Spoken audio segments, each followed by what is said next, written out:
Well, next on To The Point, Champions of Hope meet a Sacramento man helping to return lost items to people in our community.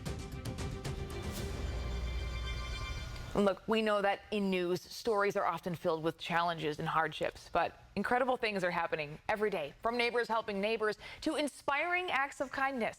So each week in our segment, Champions of Hope, we're sharing stories about people making a difference, reminding all of us about the power of community.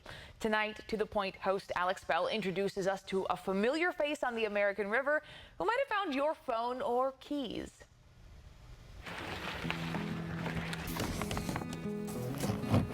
The American River is beautiful. You come out in this river, it is therapy for the mind. You can let the rest of the world go. And this particular spot is right where most of the people who enjoy the river, this is where they launch their rafts from.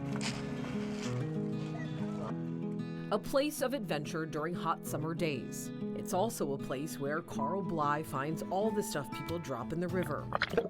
Cash, fishing poles, and lots of phones. If somebody brings it out here on the river, they're going to lose it eventually, and we're going to find it eventually. What started as a hobby turned into his own adventure. In 2017, he created American River Lost and Found, connecting divers and people with their lost stuff. I have to be honest, it's an addiction. It is super fun to find things, and it's even more fun, it's the next level of fun to then find the owner of the things you find. And it all started with... My father is a treasure hunter, plain and simple. My father got me and my brothers and sisters into diving when we were all young, and we spent most every weekend out here on this river back in the 1970s. We would look for treasures. So my dad was really the inspiration. My father, when he found things with a name on it, he would go through the phone book and call people with the same last name, and he would take out a classified ad in the paper, and he was able to return a few things that way. Piles of sunglasses, like prescription glasses. Carl now creating... This box is just some of the prescription glasses, yes.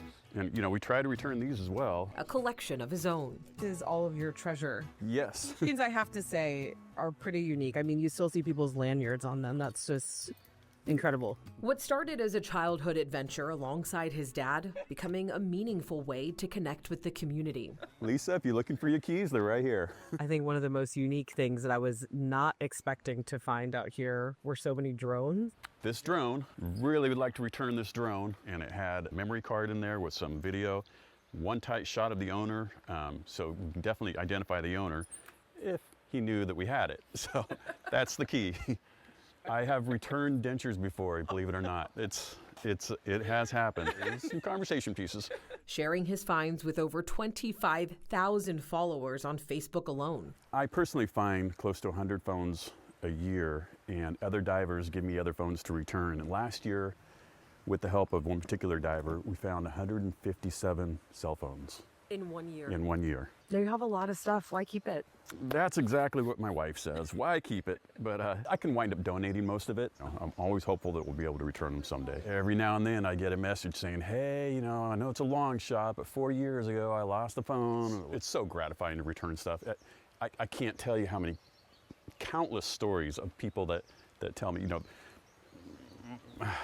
my loved ones' last videos are on this phone and I lost them, and I can't tell you how much it means to us, you know, that we returned the phone. I found a prosthetic leg one day and I posted about it right after I found it. It practically went viral, the posted, and by the next morning I had made contact with the person. But there are a few treasures he's hoping someone will recognize. If you know anybody who lost a ring just like this one, then I'd sure like to return it. Sometimes his adventures turn into rescues.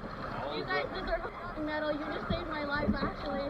Through every dive and every item returned, he's not just finding lost stuff. He would love it, being able to find things and return them. He's keeping his father's legacy alive in the currents of the river they both loved. When I'm out here on the river, I have distinct memories of my father finding certain things in certain places in the river, and I can still hear his voice yelling out, you know, there's a gold dredge down here in the water. I remember that one. It was just right down the way here. Spending time on this river, I feel like I'm still spending time with him. Well, we know there are so many more stories waiting to be told. So if you know someone making a difference, we'd love to hear about it. Please share a story by emailing us at tothepoint@abc10.com. Together, we can keep spreading positivity one story at a time. Well, thanks so much for joining us, watching the show, and inviting us into your home. And remember, To The Point doesn't end here. To watch stories featured on the show, you can download our free ABC 10 Plus streaming app to your TV. Have a great and safe night.